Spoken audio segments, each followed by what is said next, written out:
Hey, it's Rob, and welcome to Axel's Garage. Okay, we're out here working on Pearl again, and we've only had just under 1,000 miles on Pearl since we got her. And my wife came to me a couple weeks ago and she said, I'm kind of hearing like a grinding noise in the front, and I thought it was the groaning front diff, which we have a normal problem with. So I kind of ignored her for a couple weeks, and then she kept on saying, you know, I think it's the brakes. So I went for a ride, got her gas, and the brakes felt and sounded absolutely fine. Gave it back to her and I said, I didn't hear anything. Let me know if anything changes. About a week later, she came to me, she says, I think the brakes are grinding. I'm getting the sound, and then when I put my foot on the brake, it goes away. I said, okay, maybe the sensors are hitting. I take it for a ride, and they are grinding. And closer inspection, and I'll show you what I found on camera, but closer inspection when I pulled the wheel off this morning was rust, dust on the wheels. So now we know what rust, dust on the wheels does and what it means, which means her pads are wiped out and her rotors are probably wiped out too. I looked on the shelf in the garage, and in our stock of madness, we did have 2 sets of pads that fit these era vehicles, because when she had a Yukon XL years ago, she used to go through brakes all the time, and I had them on the shelf and we would always do them pad slaps. So I pulled the wheel off, and I found, of course, a rotor that's on the thin side. It's safe, but it's on the thin side. It's chewed up on the inside pad. I don't know if the caliper's sticking or not. I didn't take anything apart yet. The outside pad looks to be in better shape. See, I'm hoping that they're close. Could need a caliper. It's middle of December. It's cold. I'm just going to take one of those, you know, just factory replacement Wagner sets of pads. Just a Wagner Thermo Quiet regular. I'll link them in the description below, but we're just going to throw these on. It's a regular run-of-the-mill, you know, factory replacement pad. We're going to do a pad slap because in the spring, and it's like I said, it's mid-December. She'll probably only put another 1,000 miles or so. We got 1,000 miles on the oil change, 2,000 bring us to the next oil change. Probably won't happen until the weather starts getting better in the spring, and then we'll do the oil change, and I'm going to wind up putting rotors and pads on it and do the brake job the right way. But at least she'll be safe. She'll be able to drive it. She really doesn't go anywhere other than running the kids around and back and forth to work, which is a mile away. How she put 1,000 miles on it, you know, in a couple of months, I have no idea. But another 3 months, another 1,000 miles, and we'll be doing a full brake job on this. So today we're just going to do a pad swap while I'm in there. I'll lube up the front end, but I figured I'd take you along for the ride. So I really don't understand how these brakes got so bad so fast, because, you know, like, if you've been following along with Pearl here on this vehicle, we T55 on these. If you've been following along with Pearl, we bought it from a guy that didn't really give us great information on its history, and he had just done the rear brakes, and he did pads, calipers, rotors, caliper brackets, everything on the rear. And you would assume that the fronts were good if he did all that work on the rear. And we never had any indication driving it, you know, up until a couple weeks ago. My wife started complaining that there was anything going on with the front. It stopped smooth. Didn't make any noise, coming from the brakes at least. And I don't know. When you buy a used car, you know, you take your chances. I haven't done brakes on one of these in quite some time. They should be pretty straightforward. I don't really remember what I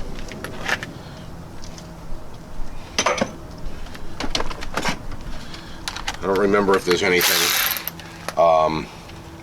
unique to these brakes or not.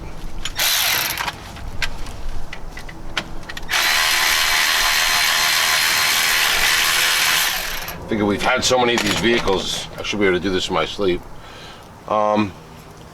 Pins could use a good clean and lube. We'll do that. Pull this caliper off. It's real tight here. On this hose, it's got a bracket. If you get the bracket off, sometimes it's easy to take this bracket off. But This is really rusted up good. This is a real rusty truck. So let me get this back pad out. See, it doesn't even slide nice in the hole. Nothing left of that. Let's see what the front pad looks like. Alright, front pad's down.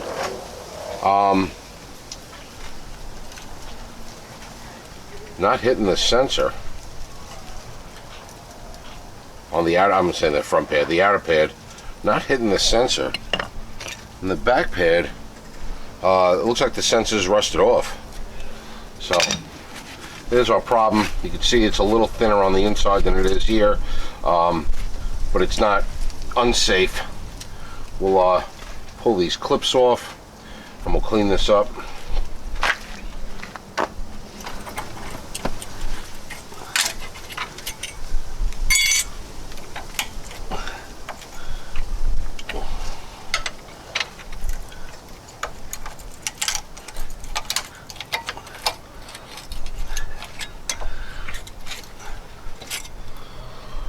Alright, you can see all the rust buildup underneath these. That's a lot of times what causes a problem. These era trucks in the Rust Belt or in the Northeast, you get rust here, okay?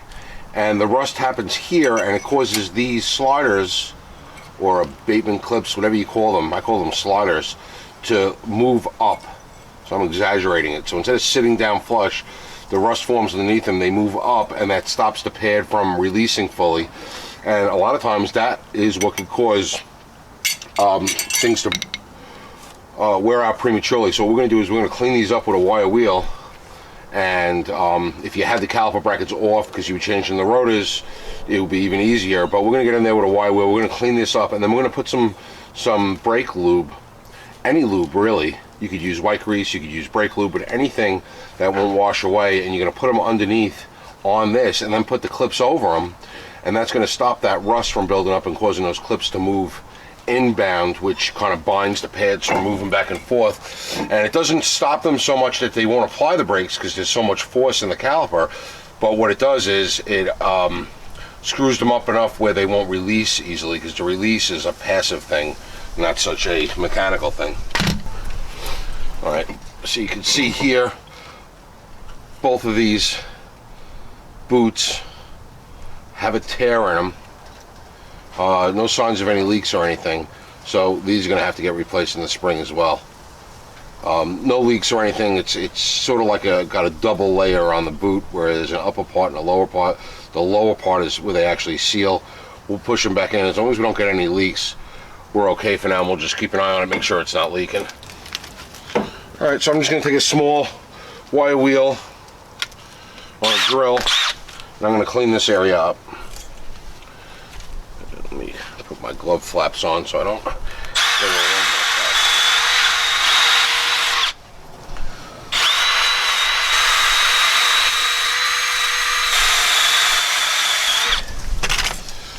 stuff. So one thing I've never done before is use my one-man bleeder and open the bleeder screw to push the piston back. I'm going to do it in this one because I am a little concerned that my brake fluid is completely full, because we recently did a lot of rear brake work that we did in some other videos, and I'm going to see if I can gently push these pistons back in by opening that bleeder screw, so it's a little bit easier to push them back in. Again, with that short brake hose, it's a real pain in the ass.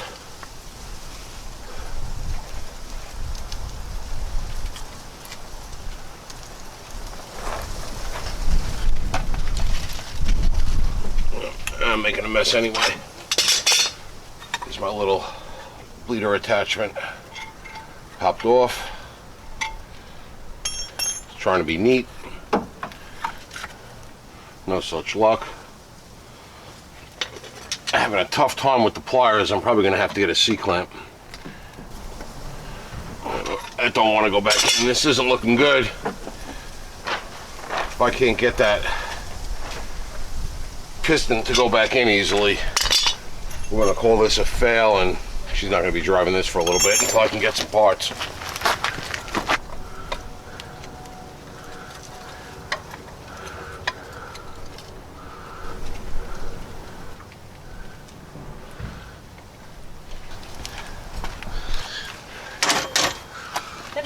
Just like they didn't give me really any sign.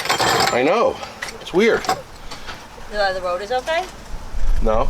No? I mean, they're good enough to get us till the spring. Yeah? Yeah. Should be. Well, as long as it goes back together, okay.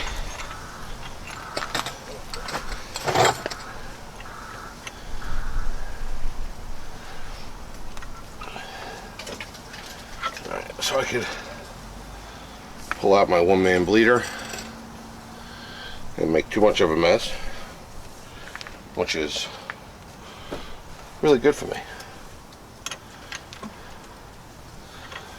Bleed is tight. Clamp off. It actually felt pretty smooth going down.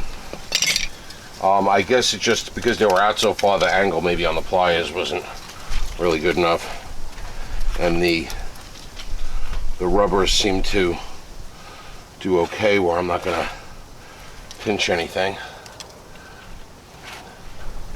So I got these cleaned off. My rubbers are both in good shape here. So what I'm going to do is I'm going to take my caliper pins, I'm going to clean them up, lube them, and I also got to lube and put my clips in. Alright, so I got clean pins, they're in good shape, got some lube, and I got my sliders or clips or whatever you want to call them. Alright, there is a right and a wrong side. You can see you put them in this way, they're going to be wrong. So you got to make sure that you're using the right sides. It's a fat side and a skinny side. So this would go up this way. The skinny side's on the outside, so that one's wrong. This one will go in that way. Skinny side, that one's wrong. Of course, what are the chances? That one goes there. And this one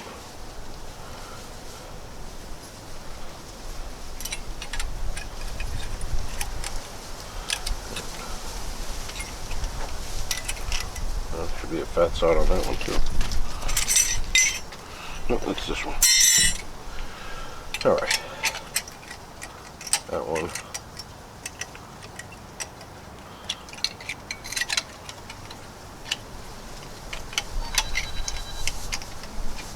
Yeah, that one's gonna go that way. So you got your fat side goes to the inside, your skinny side goes to the outside. So now that I know I got the right clips, I can put a little bit of lube where I need to lube, which is right here.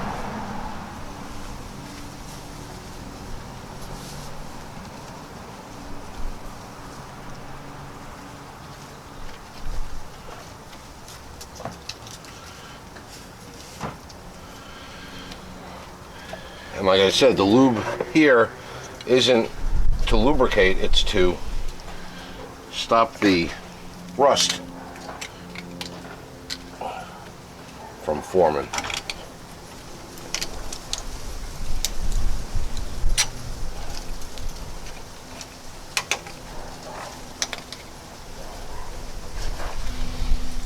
All right, and you make sure down over here is they need to get pushed down all the way, and then on the top they'll push in.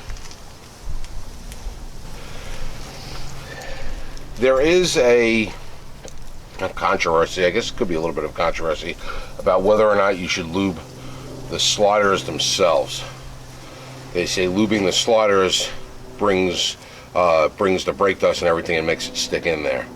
So I don't know. Don't know what's the right way, don't know what's the wrong way. We are not going to lube the outside of our sliders.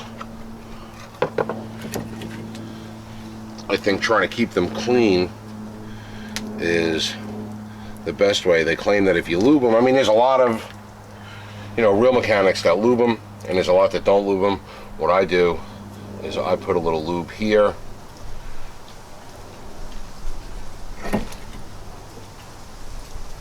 Right around the outside of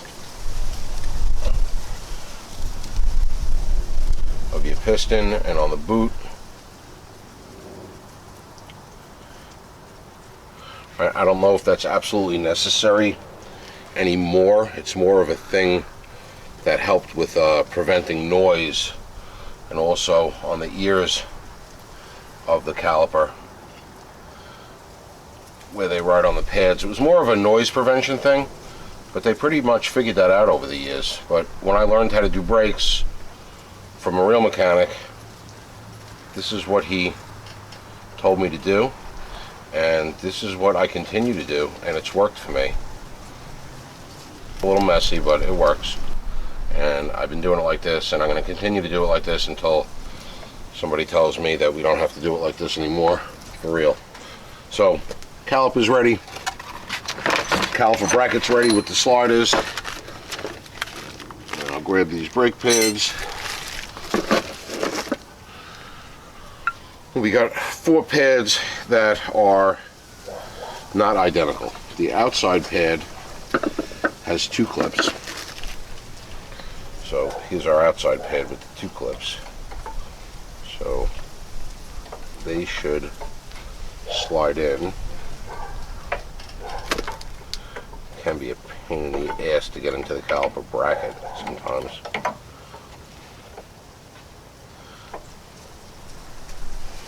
Unless these are the inside pads. Maybe.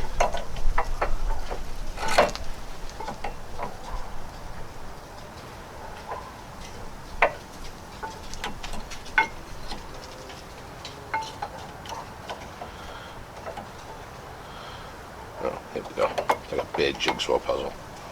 There we go. It's in there. Okay, and then the inside pad the same way. And the inside pad, the clip, let's see where it is. Alright, so the inside pads are opposite each other, and the wear indicator should go so that it's pushing it towards it. So on the bottom, the wear indicator will go on the inside pad.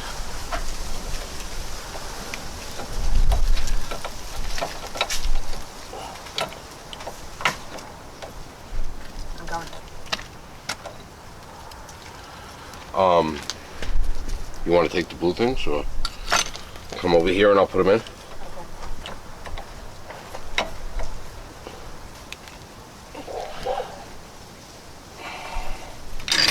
Okay, again, if the pad doesn't go in, check the bottom of the clip. Sometimes that clip isn't seated all the way down, and that one wasn't. And that's why I was having a hard time getting the bottom pad in. And now they're in, and you can see how when they're in right, they move real easy. All right, and with them both in, now we can just flap our caliper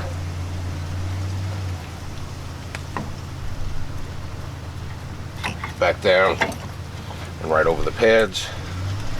Then we'll fix our rubbers. And let me help my wife for a second. Done helping my wife. Now is this rubber on the bottom. It really wasn't lined up, and what I normally do now is just to make sure I got the rubbers in the right spot, I'll stick the caliper bolt in a little bit. Just to make sure I can put it in all the way. That means I got my rubbers in the right spot. So I know my rubbers are in the right spot. I could take my lube And I can lube up the caliper bolt like that, and I throw a little bit on those threads there, and that's just to be nice and prevent some corrosion. And again, I just go into the threads with just a little bit. That was a little more than I normally do, but that's okay. Now, just a little jiggling. Get that pin started over here.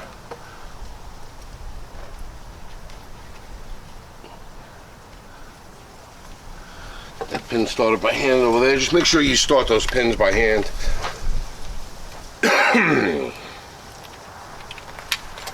I did have a truck with those caliper pins cross-threaded, and once you do that, there ain't no coming back from that. That caliper's gonna be shot. Run them down, and then just give them a little squeeze with a ratchet for good measure. Make sure they're in there. And this one's good. Now, while I'm here, I am going to see if I can expose these grease fittings and lube up the front end, because based on everything we've been running into with this car, it's been neglected. So wherever we have a grease fitting, we'll hit it.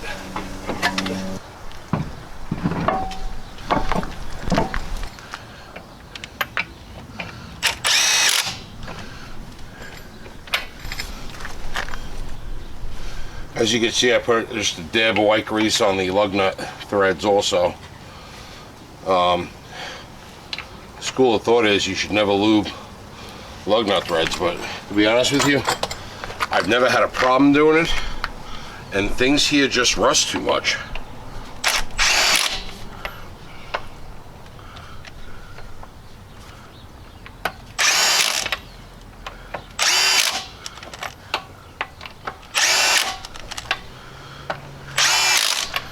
I usually tighten these wheels down to about 100 foot-pounds. I got an 80 foot-pound torque stick in here.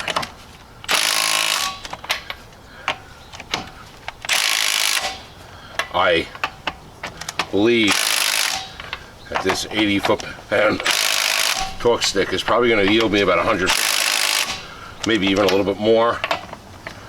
I will, when I get it on the ground, I will check each one with a 100 foot-pound torque wrench and see what it looks like. I think one of our wintertime videos will be doing a little test and comparison on torque sticks and why torque sticks were actually accurate years ago and they're not as accurate now. There's a reason for it. Alright, so I had to give it a little bit to hit that 100.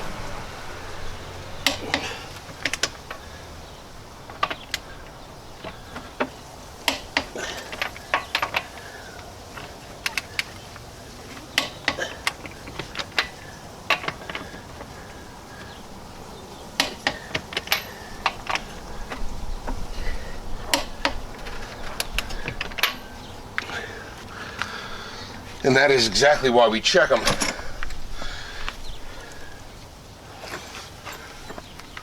But that 80 foot-pound torque stick got me close, which I was surprised that it got me that close, to be honest with you.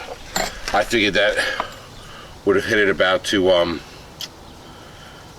foot-pounds right off the bat. Alright, so that's pretty much it. We'll just have to repeat the same thing on the other side.